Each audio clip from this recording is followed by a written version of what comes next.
garden in a jar this summer. Start by cutting labels from vinyl with your Cricut machine. Now this needs to be outdoor vinyl to last a long time, especially if you're going to keep these containers outdoors.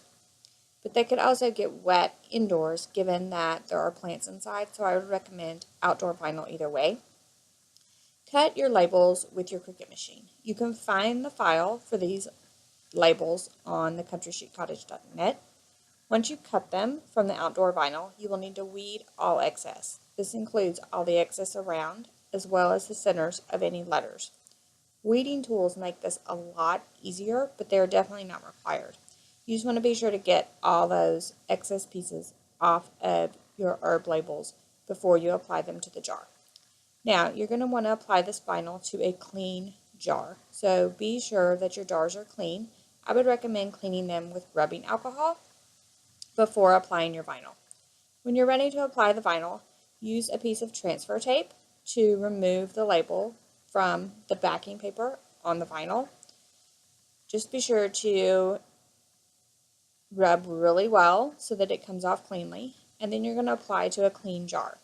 You can apply these in the center, off center, however you would like.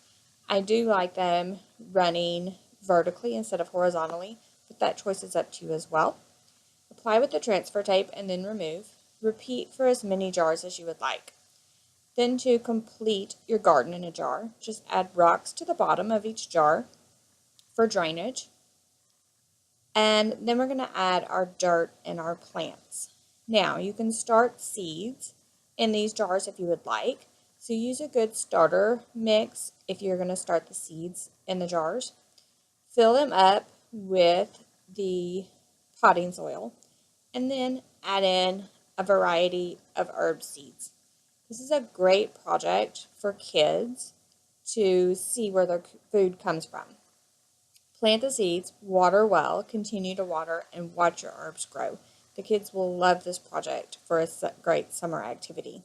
If you don't want to wait for those seeds to grow and are a little bit impatient, you can of course purchase plants at your local home improvement store and plant those instead of adding the seeds. Here I'm adding quite a few seeds. You can thin them out when they start to come up if you wish. Then just repeat for as many jars as you like, water as needed, and enjoy your garden in a jar.